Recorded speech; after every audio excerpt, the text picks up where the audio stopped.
Franklin Delano Roosevelt was born on January 30th, 1882, to one of the oldest and most wealthy families in New York State.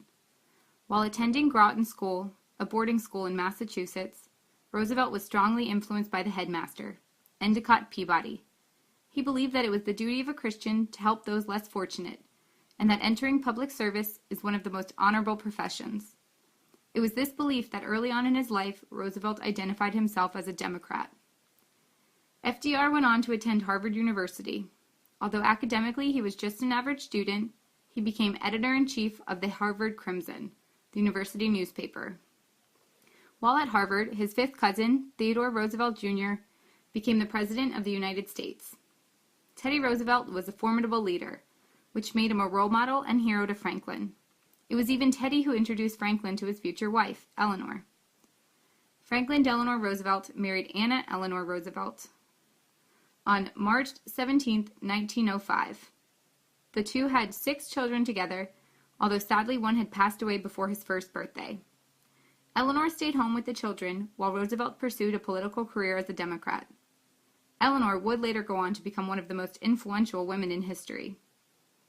After 2 terms as a New York State Senator, Roosevelt went on to become Assistant Secretary of the Navy in 1913.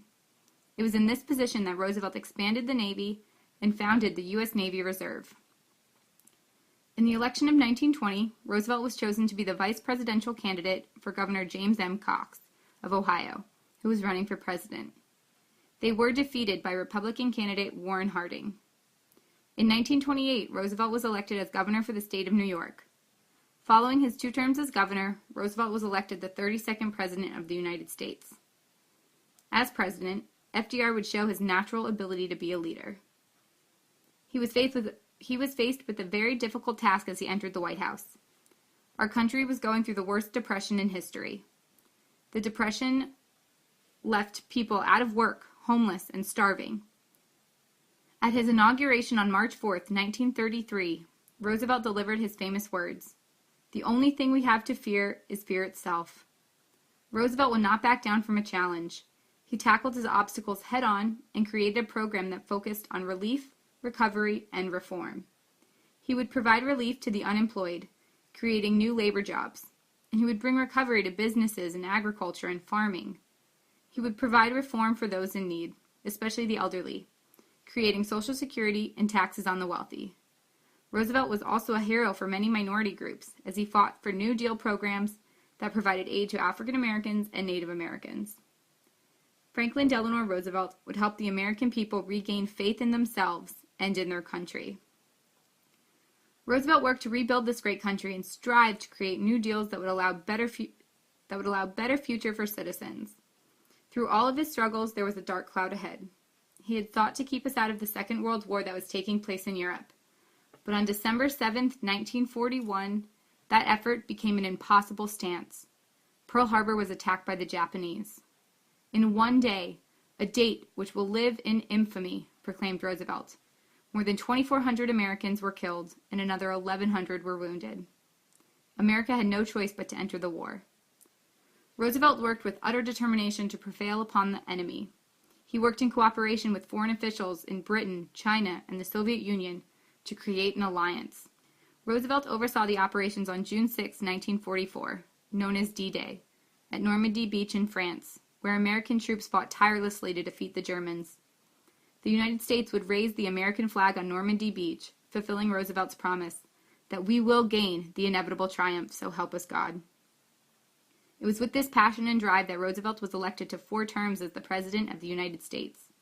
People supported him and his beliefs. He believed in educating people so they have the wisdom and knowledge to vote, to have democracy succeed. Roosevelt expressed compassion towards others and saw the importance of creating a cohesive country. Through his strength and belief in this country, there was a light at the end of the tunnel. An end was in sight for the war. Roosevelt, however, would never see the conclusion to the war he sought to never enter. His health was deteriorating. Roosevelt was diagnosed with polio in August of 1921, before his political career had even started. Franklin Delano Roosevelt was left with permanent paralysis from the waist down, meaning he could not move his legs, but he refused to accept defeat once again.